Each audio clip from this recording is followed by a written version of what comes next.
Hello students. और पढ़ाई का जोश ठंडा तो नहीं हो गया? वैसे होना तो नहीं चाहिए क्योंकि आपको कंटिन्यू पीडीएफ्स और नोट्स प्रोवाइड कराए जा रहे हैं, बट फिर भी कोविड-19 और हमारी कंट्री में लॉकडाउन की जो कंटिन्यू सिचुएशन बनी हुई है उससे थोड़ा बहुत पढ़ाई पर तो इफेक्ट पड़ सकता है। आज कोविड-19 जो है ये एक वैश्विक महामारी बनी हुई है जो एक इन्फेक्टेड पर्सन से नॉर्मल पर्सन में बहुत तेजी से फैल जाती है, और इसी इन्फेक्शन को रोकने के लिए ये लॉकडाउन ज़रूरी भी था। इसकी सबसे इफ़ेक्टिव दवा आपको पता ही है, एक ही है, स्टे होम स्टे सेफ। सो अवॉइड गैदरिंग। अपना और अपने लोगों का ध्यान रखिए। अपने आसपास के एटमॉस्फेयर का भी आपको ध्यान रखना है, मतलब एनवायरनमेंट का भी आपको ध्यान रखना है।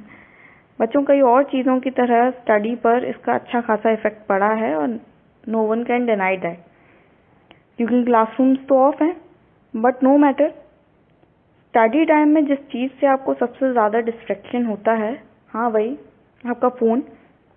तो चलिए उसी से स्टडी में लग जाते हैं। तो without further delay for a single minute, let's start our class with biology Mantra. तो let's move to the topic. और हमारा +2 का फर्स्ट यूनिट यानी रिप्रोडक्शन यूनिट का हमारा टॉपिक है sexual reproduction in flowering plants. Students, ये टॉपिक आपको बहुत बहुत बहुत ध्यान से पढ़ना है क्योंकि ये बोर्ड और नीट दोनों के पॉइंट ऑफ व्यू से बहुत इंपॉर्टेंट टॉपिक है आपके लिए। कई बारी एज इट इज़ क्वेश्चन इससे आ जाते हैं और आपको बोर्ड्स में आप बहुत सारे क्वेश्चन से देखने को मिलेंगे।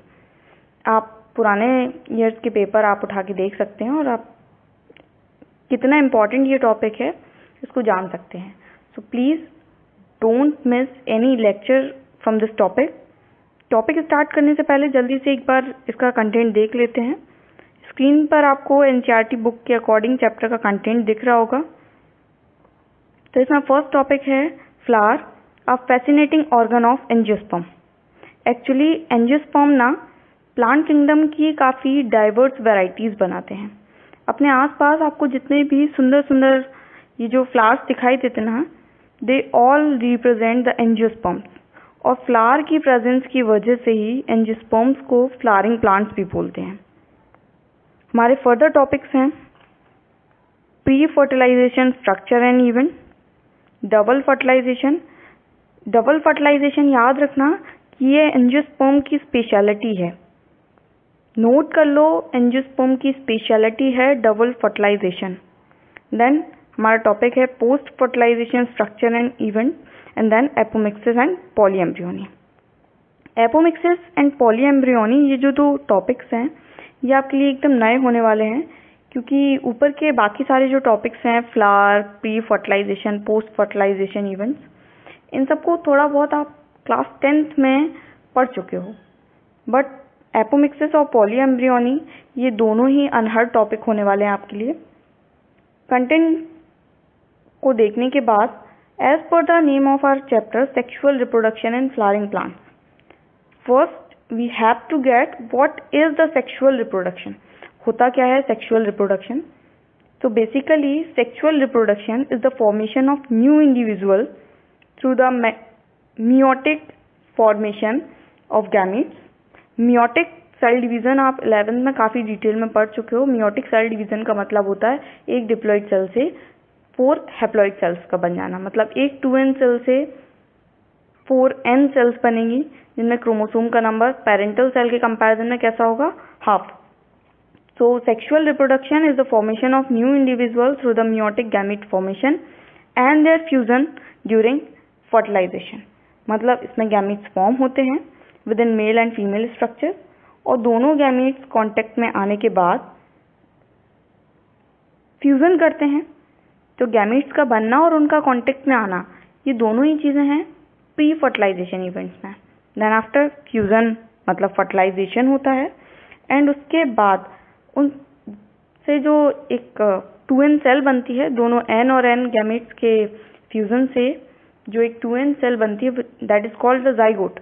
तो जाइगोट से फर्दर इंडिविजुअल के फॉर्मेशन को और डेवलपमेंट को हम लोग बोलते हैं पोस्ट फर्टिलाइजेशन स्ट्रैटेजी और post fertilisation events. So simply सबसे पहले हम बात करेंगे प्री फर्टिलाइजेशन इवेंट्स की, और उसमें भी सबसे पहला हमारा जो टॉपिक है द फ्लावर। तो हम फ्लावर की बात करते हैं। The most important thing about the flower is that the flower is a modified shoot.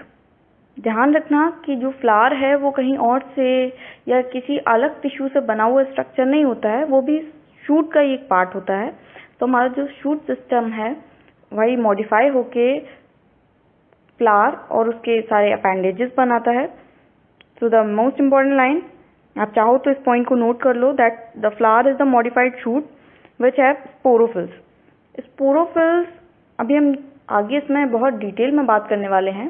Sporophylls basically flower में जो मेल और फीमेल स्ट्रक्चर्स होते हैं, मेल स्ट्रक्चर को हम बोलते हैं microsporophyll and the female structure is called macrosporophyll और मेगास्पोरोफिल।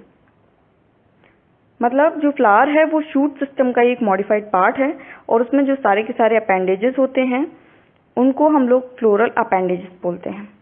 एक टिपिकल फ्लावर में कैलिक्स ऑफ सेपल होता है, जो फ्लावर का ग्रीन पार्ट होता है।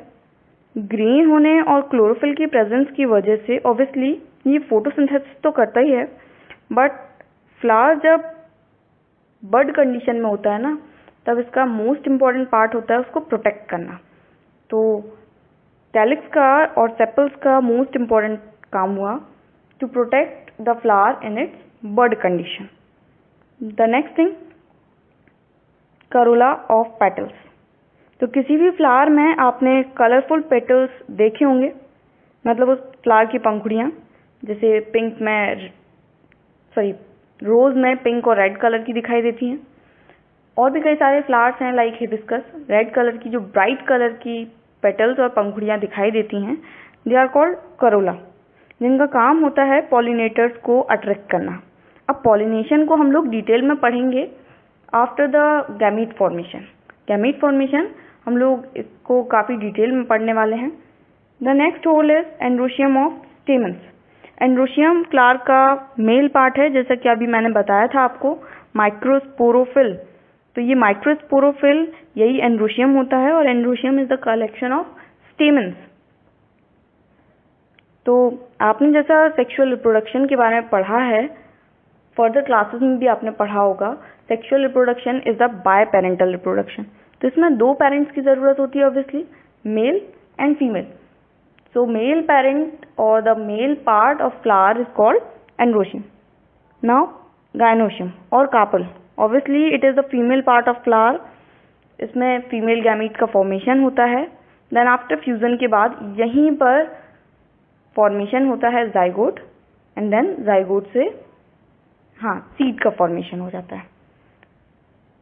तो इन 4 होल्स में से रिप्रोडक्शन के पॉइंट ऑफ व्यू से कैलिक्स और करोला जो हैं वो एसेसरी पार्ट्स हैं, लेकिन एंड्रोशियम और गायनोशियम जो हैं वो नेसेसरी और एसेंशियल पार्ट हैं। मतलब किसी प्लांट स्पीशीज में अगर ये 2 पार्ट या इनमें से कोई एक पार्ट नहीं होगा तो it can not accomplish the sexual reproduction. Okay, so the calyx and the corolla are accessory parts. मतलब ये बहुत सारी चीज़ें फैसिलिटेट करते हैं प्लांट को, फ्लावर को at the time of reproduction, at the time of sexual reproduction. But अगर ये नहीं होंगे किसी प्लांट में, तब भी एनी हाउ वो सेक्सुअल रिप्रोडक्शन कर सकता है। लेकिन अगर मेल और फीमेल पार्ट मीन्स एंड्रोशियम और गायनोशियम, अगर दोनों में से किसी एक की एब्सेंस हुई किसी प्लांट स्पीशीज में, तो उसमें सेक्सुअल रिप्रोडक्शन नहीं होगा। सो आई होप जो हमारे चैप्टर का फर्स्ट टॉपिक था द फ्लावर, ये काफ़ी आपको अच्छे से समझ में आया होगा। नोट्स आपको प्रोवाइडेड हैं, आप उससे भी पढ़ सकते हो। नेक्स्ट क्लास जो हमारी होगी वो रहेगी माइक्रो स्पोरोफिल पे। एंथर क्या होता है, उसका स्ट्रक्चर कैसे होता है, फॉर्मेशन कैसे होता है, उसमें पॉलन ग्रेन्स कैसे बनते हैं, और पॉलन ग्रेन से फाइनली मेल गैमीट का फॉर्मेशन कैसे होता है। So don't miss that class. तब तक स्टे होम, स्टे हेल्दी,